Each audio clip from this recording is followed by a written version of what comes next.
பென்னாகரம். இங்க 85% மக்கள் ஆர்வமா வாக்களிக்கிறாங்க. ஆனா வளர்ச்சி மட்டும் தேங்கி கிடக்குது. ஏன் இப்படி? இந்த கேள்விக்கான பதில தான் நாம இன்னைக்கு தரவுகளோட அடிப்படையில தேட போறோம். வாங்க, தமிழ்நாட்டோட தர்மபுரி மாவட்டத்துல இருக்கிற பென்னாகரம் தொகுதிக்கு உங்களை கூட்டிட்டு போறேன். நம்மளோட அரசியல் ஆய்வு பயணம் இங்கிருந்து தான் தொடங்குது. 85% வாக்குப்பதிவு. யோசிச்சு பாருங்க, இது ஜனநாயகத்தின் மேல மக்களுக்கு இருக்கிற அசைக்க முடியாத நம்பிக்கைய காட்டுது. ஆனா அந்த நம்பிக்கை ஏன் அவங்க வாழ்க்கையில வளர்ச்சியா மாறல? இந்த முரண்பாட்டுக்குள்ளதான் எல்லா பதில்களும் இருக்கு. இந்த முரண்பாட்டை நாம சரியா புரிஞ்சுக்கணும்னா பென்னாகரத்தோட அரசியல் நாடி துடிப்ப சரியா கவனிக்கணும். மக்களோட ஆர்வத்தையும் அவங்க நிஜமா சந்திக்கிற பிரச்சனைகளையும் ஆழமா பார்க்க போறோம். சுமார் 85%. இது வெறும் ஒரு நம்பர் இல்ல.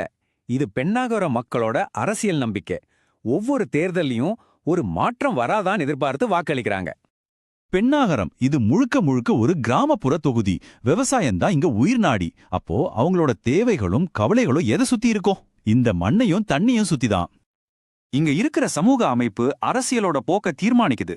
குறிப்பா வன்னியர் சமூகம் பெரும்பான்மையா இருக்கிறதுனால அவங்களோட ஆதரவு தேர்தல் வெற்றியை தீர்மானிக்கிற ஒரு முக்கிய காரணியா இருக்கு.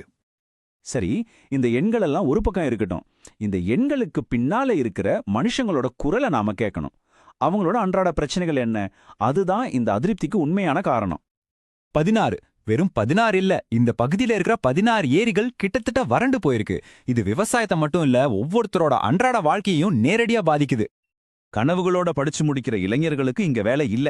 அதனால பெங்களூரு மாதிரி நகரங்களுக்கு அவங்க இடம்பெயர வேண்டிய கட்டாயத்துல இருக்கிறாங்க. இது வெறும் ஒரு பொருளாதார பிரச்சனை மட்டும் இல்லைங்க, இது ஒரு சமூகத்தோட எதிர்காலத்தையே கேள்விக்குறியாக்குது. இந்த லிஸ்ட பாருங்க. காவிரி பாலம், ஒகேனக்கல் திட்டம், நெடுஞ்சாலை எல்லாம் வாக்குறுதிகளாவே இருக்கு. வருஷம் வருஷம் ஒரே வாக்குறுதியை கேட்டா என்ன ஆகும்? மக்களுக்கு ஒரு விதமான நலத்திட்ட சோர்வு வந்துடுது.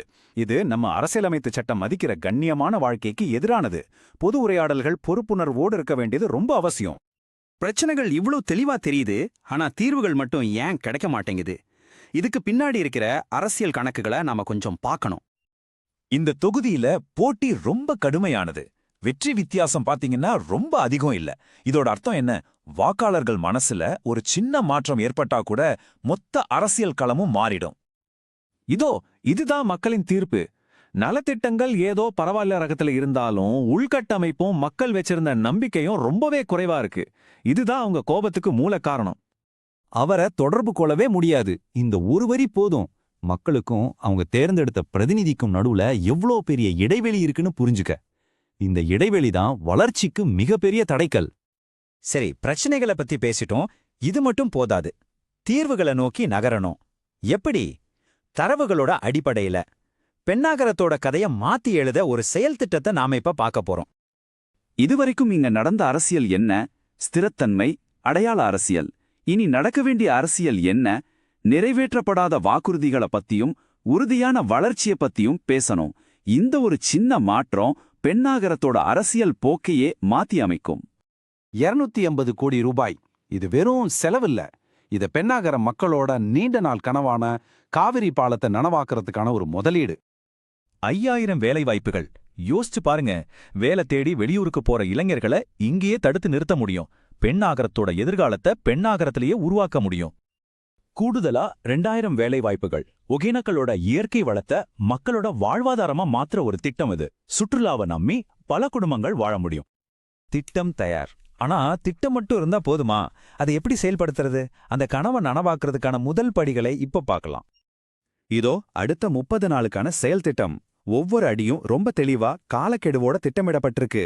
இது வெறும் வாய்வார்த்தை வாக்குறுதி இல்ல, இது ஒரு ஆக்ஷன் பிளான். குறிப்பா பிரச்சாரத்தின் போது மக்களோட தனிப்பட்ட தகவல்களை அவங்க அனுமதியோடவும் சரியான நோக்கத்துக்காகவும் மட்டுமே பயன்படுத்தணும்.